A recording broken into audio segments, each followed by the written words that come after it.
Operation Sindoor turned Lashkar-e-Taiba's Muridke fortress and Jaish-e-Mohammed's Bahawalpur citadel into smoking ruins, burying trainers, bomb makers, and the myth that these terror factories were untouchable. Cameras showed Hafiz Rauf crying over coffins, Jaish commanders scrambling after losing families and operatives, and Pakistan's terror infrastructure momentarily stunned.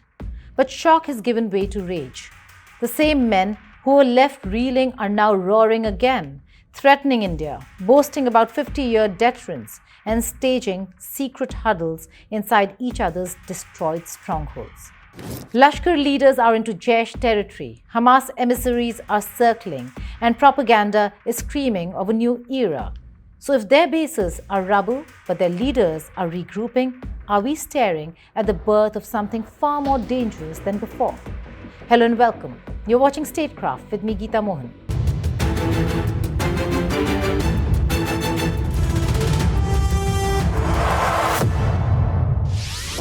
In May 2025, India smashed 9 terror hubs, wiping out Muridke, flattening Markaz Subhanullah in Bahawalpur, and killing militants including elite trainers and Azhar's relatives, slicing Lashkar and Jaish almost in half.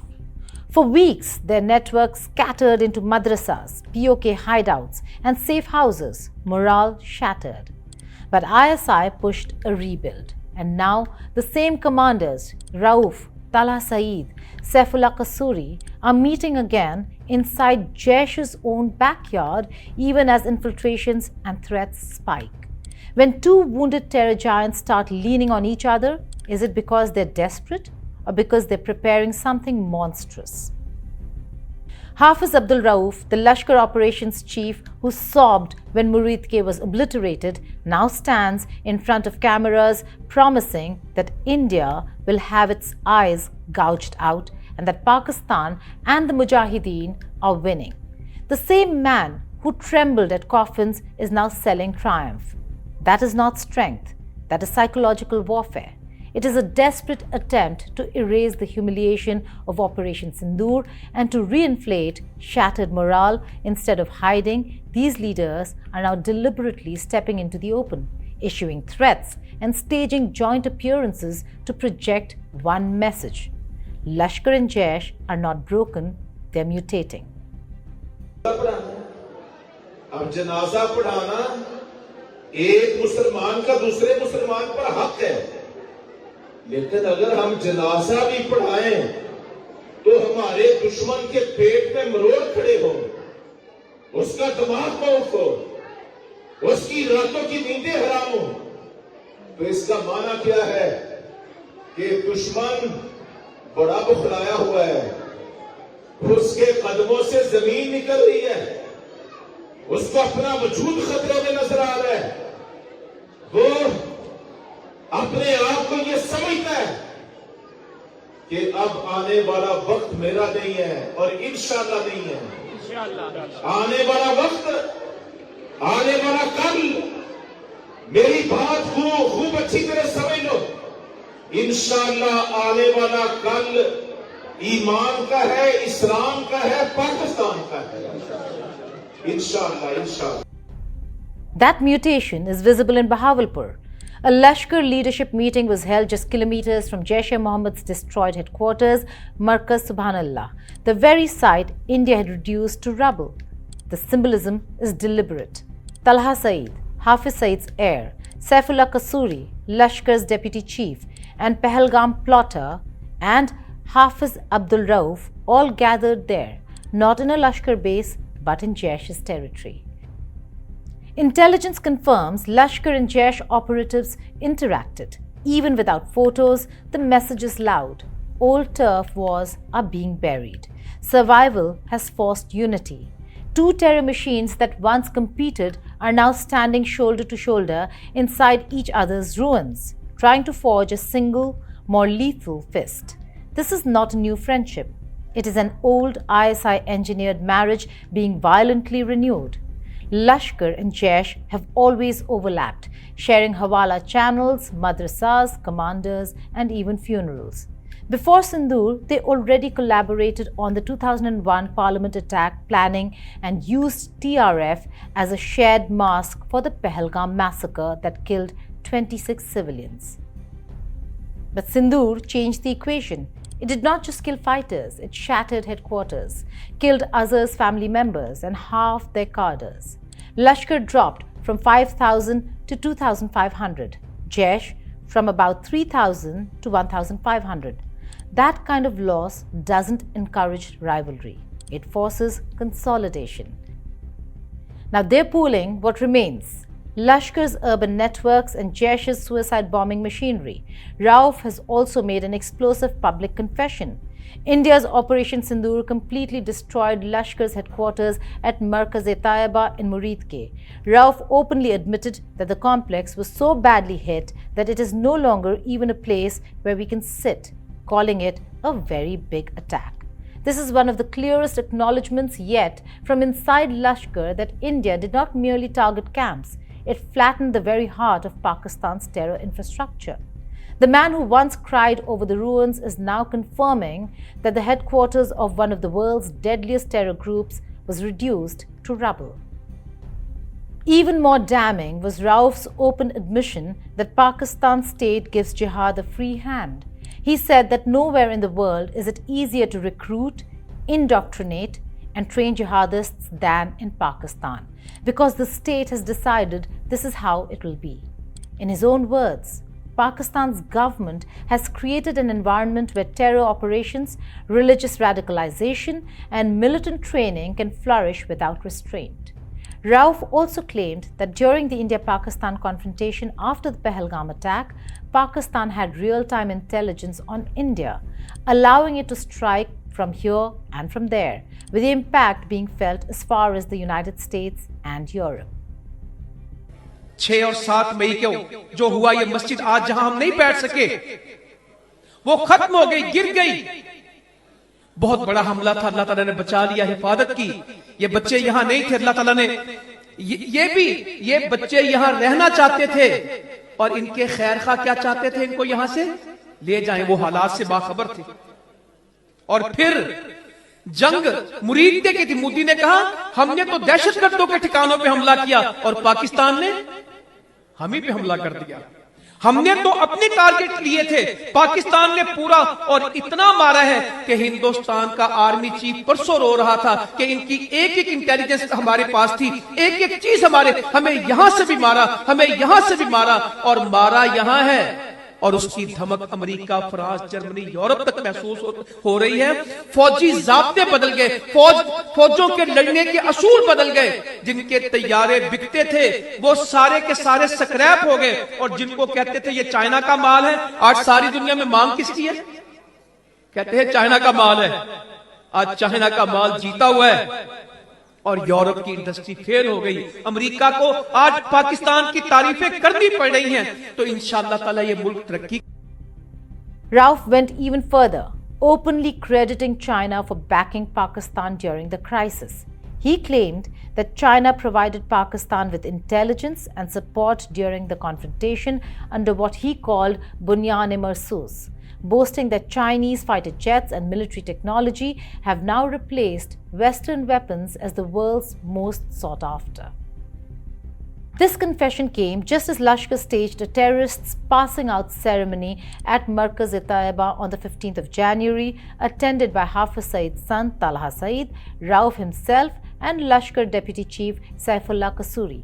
Even after the headquarters was destroyed, the same top commanders were publicly overseeing the graduation of new militants, new terrorists, proof that Pakistan's jihad pipeline remains alive, protected, and politically enabled.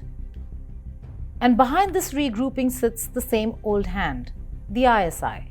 Army officers attended Lashkar funerals. Pakistani politicians shared stages with Kasuri. Drone-monitored camps reappeared even as rubble still smoldered. ISI is not just protecting these men, it is knitting them together. After Sindoor exposed the Pakistan terror nexus to the world, the response was not retreat but reorganization. Lashkar and Jaish were told to stop operating like two wounded beasts and start acting like a pack. That is why intelligence now warns of a unified command, why infiltration across the LOC has spiked by 300%, and why handlers are activating sleeper cells across India under TRF and Hizbul covers. The battlefield is no longer just Kashmir. Plans now stretch from Jammu and Kashmir to the northeast and deep into Indian cities. Intelligence alerts speak of synchronized attacks, Fedayeen raids, drone-borne IEDs, and urban strikes designed to overwhelm response systems. The same playbook used in Mumbai in 2008, multiple targets, chaos, live propaganda, is being studied again, but this time sharpened by new tactics learned from Hamas. Rawalkot and Bahawalpur have hosted Hamas-linked trainers. Senior Hamas figures have shared stages with Lashkar fronts. Jaish-e-Mohammed's Bahawalpur headquarters itself hosted Hamas delegations before Pahalgam, according to reports. This is not ideological solidarity, it is tactical exchange. How to massacre civilians, how to swarm, how to dominate headlines with blood. The Pahalgam attack was a warning shot. It mirrored Hamas-style execution, ambushes, civilian targeting, media amplification. And now, after Sindoor, those Hamas links have only deepened. Hamas commanders, according to reports, have been moving through Pakistan, appearing at POK rallies, Gujranwala events hosted by Lashkar fronts, and Bahawalpur meetings under ISI cover. Saifullah Kasuri, Lashkar's number 2, has been acting as a bridge, linking Qatar-based Hamas channels with Pakistani jihadi networks, according to intelligence reports. What Lashkar and Jaish lost in territory, they're trying to make up for in brutality. Listen to Masood Azhar's audio rant. It is not the voice of a confident commander. It is the howl of a man whose empire was smashed. He boasts of thousands of suicide bombers because his family was wiped out in Bahawalpur. His headquarters was flattened and his inner circle decimated. His own commanders admitted that Azhar's relatives were killed. That kind of trauma fuels vengeance. And that is why Jaish has done something unprecedented. It has launched a women's wing, Jamaat-ul-Mominat, recruiting widows and vulnerable women for propaganda, recruitment, and even suicide missions. 5,000 women signed up in just weeks. That is not ideological evolution. That is desperation weaponized. Now imagine this new JEM apparatus merging with Lashkar's sprawling urban networks. Lashkar knows how to plant men in cities, how to build overground workers, how to hide inside society. Jaish knows how to strap explosives onto bodies and vehicles. Hamas is teaching them how to turn chaos into spectacle. This is the nightmare fusion taking shape. Sleeper cells are being reactivated. Narco-terror funding is flowing again through drone drops. Bangladesh's post-Hasina chaos is opening transit routes. Turkey and Qatar provide hawala and cover, and ISI stands in the middle, coordinating, shielding, and pushing these pieces into place. This is why Rauf's threats matter, even if they are drenched in lies. He claims Turkey is with Pakistan. Bangladesh's army chief was in Islamabad, and the whole world has tilted toward them. None of it erases the fact that Muridke and Bahawalpur were destroyed. But propaganda is not about truth, it is about momentum. Rauf needs fighters to believe the defeat was actually victory. He needs donors to keep sending money. He needs recruits to think they're joining a winning side. And when Lashkar leaders show up in Jaish strongholds, when Hamas figures appear at their rallies, it creates the illusion of a grand jihadist coalition rising from the ashes.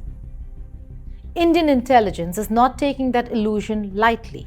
RAW and IB have already issued nationwide alerts. Over 20 handlers are being tracked, activating modules. BSF and army units have neutralized over 50 infiltrators since November, yet attempts keep coming. Bat teams are being redeployed. Drone IEDs are being tested. The Siliguri corridor, Chicken's Neck connecting northeast India, is on the radar. This is not random violence. This is coordinated pressure designed to stretch India across multiple fronts, to create panic in cities and to force Delhi into reactivate mode while Pakistan hides behind denial. The irony is brutal. Operation Sindoor was devastatingly successful. It exposed Pakistan's terror infrastructure, killed top trainers, wiped out Azhar's family network, and shattered Lashkar's main campus. And yet, that very success has pushed these groups into something more dangerous: fusion. When separate terror brands bleed, they don't always die. They sometimes merge.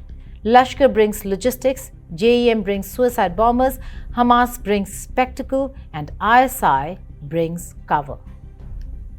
And India knows the pattern. When Pakistan's proxies feel cornered, they escalate. That is what happened before Parliament in 2001. That is what happened before Mumbai in 2008. That is what happened before Pulwama in 2019. Now, after Sindoor, the same script is being rewritten with new characters and deadlier tactics. The difference this time is that India has already shown it will strike back across the border. Lashkar and Jaish understand that another major attack risks another Sindoor. But desperation often beats logic. Leaders who have lost families, headquarters, and prestige don't think in terms of restraint. They think in terms of revenge. So what does this all mean for India? It means the rubble of Murid and Bahawalpur is not the end of the story. It is the beginning of a more volatile chapter. Lashkar and Jaish, wounded and furious, are now leaning on each other and on Hamas to rebuild not just manpower, but also narrative. They want to prove that Sindoor did not break them. They want to shock India with something so dramatic that it rewrites the balance again. And as their leaders meet in secret madrasas, issue blood-curdling threats, and import Hamas-style tactics, the real danger is not that they are strong, but that they are reckless, unified, and hungry for a spectacular act of terror to announce their comeback. India is facing a fusion threat, not two separate enemies. Lashkar brings reach, Jaish brings suicide, Hamas brings spectacle, and ISI brings shelter. Operation Sindoor shattered their buildings, but it also pushed them into each other's arms. Now, as their leaders regroup, their propaganda grows louder, and their alliances grow darker, the question no longer is whether they want revenge. They clearly do. It is whether this new, stitched-together jihadist machine is preparing a single catastrophic strike to announce its return, or whether India's vigilance will choke this alliance before it can turn rubble, rage, and foreign tactics into yet another tragedy. Thank you for watching Statecraft.